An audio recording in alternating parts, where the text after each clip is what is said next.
Hello friends, welcome to library science classes by Preeti. कैसे हैं आप सभी? आई होप आप सभी अच्छे होंगे। आज के वीडियो में लाइब्रेरी साइंस का एक टॉपिक है CAS, जो कि बिलिस और एमलिस के अंतर्गत होने वाले एग्जाम में ये टॉपिक को लेकर हमेशा ही क्वेश्चन पूछे जाते हैं। तो इस वीडियो में हम बात करेंगे CAS की। तो सबसे पहले जानते हैं CAS का फुल फॉर्म क्या होता है। CAS का फुल फॉर्म है करंट अवेयरनेस सर्विसेज, और हिंदी में इसे समसामयिक जागरूकता सेवा कहते हैं। ठीक है।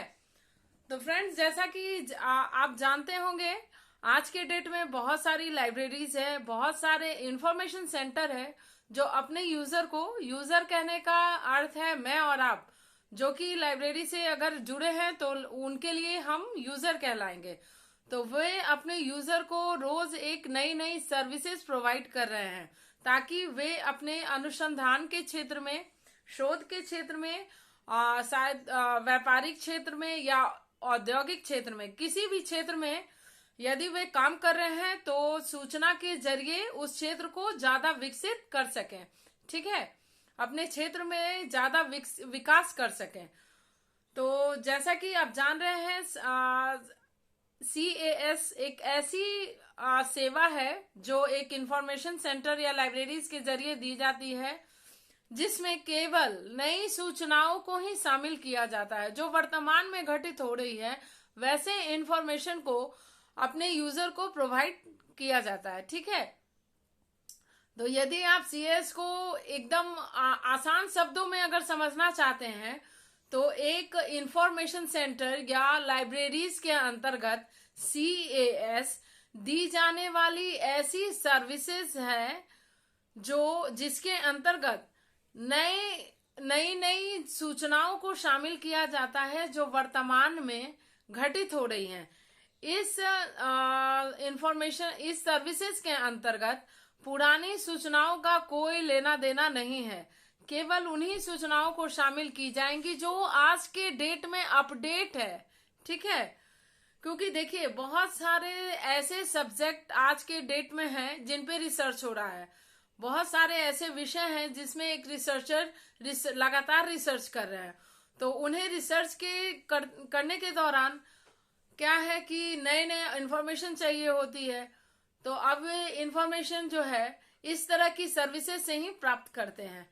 ठीक है, लेकिन इस सर्विसेज की खासियत है, CAS की खासियत है कि ये केवल स्पेसिफिक यूजर के लिए नहीं बनी होती है, बल्कि आम से लेकर खास तक सभी यूजर को CAS के जरिए इंफॉर्मेशन दी जाती है ना। तो CAS का अर्थ फ्रेंड यही है। लेकिन अब इसके फीचर को जानेंगे कि इसके फीचर क्या है। तो फीचर कहने का अर्थ है कि CAS की विशेषता क्या है। विशेषता यह है कि इसमें किसी विशिष्ट प्रश्नों का उत्तर नहीं दिया जाता है, बल्कि पूरी लिस्ट तैयार की जाती है, विषय से जुड़ी पूरी इंफॉर्मेशन की लिस्ट तैयार की जाती है। तो यदि यूजर को जो इंफॉर्मेशन चाहिए होती है उस लिस्ट से उठा लेते हैं और अपने काम में लाते हैं। CAS की ये खासियत है, ये विशेषता है। फिर एक विशेषता ये भी है कि आम लोगों से लेकर खास लोगों तक है। ये तो मैंने आपको पहले भी बताया, लेकिन जब आपसे फीचर पूछा जाएगा तो एक लाइन ये आप अवश्य लिखिएगा कि ये केवल आम लोगों के लिए या केवल सामान्य लोगों के लिए नहीं है, बल्कि ये दोनों लोगों को ये सर्विसेज प्रोवाइड की जाती है। ठीक है, तो एक फीचर ये हो गया। अब इसके अगर और भी विशेषता की बात करें तो इसमें जो है पुरानी सूचनाओं को शामिल नहीं किया जाता है, ये भी इसकी विशेषता में है। वर्तमान में घटित हो रही सूचनाओं को ही शामिल किया जाता है, ये इसका एक मुख्य विशेषता है। इसे भी शामिल करना है हमें इसकी विशेषता में। फिर देखिए, किसी सामायिक जागरूकता सेवा का नियमित रूप से इसका सबसे बड़ा विशेषता है, अगर आप करंट अवेयरनेस सर्विसेज प्रोवाइड कर रहे हो, सर्विस प्रोवाइड कर रहे हो, तो आपको समय समय पर ये सर्विस अपने यूजर को पहुंचानी होंगी। समय समय पर उनके विषय से जुड़ी इंफॉर्मेशन को अपडेट उन तक करना होगा, ये इसका फीचर है। ठीक है, अब देखिए, CAS का समांतर प्रकाशन के रूप में प्रदान किया जाता है तथा नई सूचनाओं पर उपयोगकर्ता का ध्यान आकर्षित किया जाता है। यानी ये सीएस जो है सामान्यतः प्रकाशित किया जाता है, और जो नई इंफॉर्मेशन होते हैं उसको या तो बोल्ड लेटर में लिखा जाएगा या अंडरलाइन किया जाएगा। मतलब नई इंफॉर्मेशन पर अपने यूजर का ध्यान आकर्षित करने की कोशिश की जाती है सीएस के अंतर्गत। तो फ्रेंड्स, ये तो सीएस था, इसके मैंने विशेषता भी, कुछ विशेषताएं भी बतलाई। अब बात करेंगे कि इसको प्रदान करने की विधि क्या है। तो ऐसा नहीं है कि सिर्फ एक प्रकाशन के रूप में ही प्रकाशित होती है, बल्कि ये टेलीफोन के द्वारा भी सूचना प्रदान की जाती है अपने यूजर को। किसी संदेश वाहक द्वारा सूचना प्रदान की जाएगी, या ऐसे शोधकर्ता जो कि लगातार मतलब नियमित रूप से लाइब्रेरी में नहीं आ रहे हैं, तो उनको जो है उनके स्थान पे सूचना दी जाएगी, या फिर ईमेल के जरिए सूचना दी जाएगी, कंप्यूटर के जरिए सूचना दी जाएगी, मेल करके। फिर सदस्यों का मान लीजिए अगर बहुत ज्यादा संख्या हो गया, ठीक है, तो अलग अलग सदस्यों को तो व्यक्तिगत रूप से ये सूचना प्रोवाइड नहीं की जाएगी, एक पत्रिका के रूप में प्रकाशित कर दी जाएगी इसके सारे इंफॉर्मेशन इसके अंतर्गत, और लोगों में बांट दिए जाएंगे।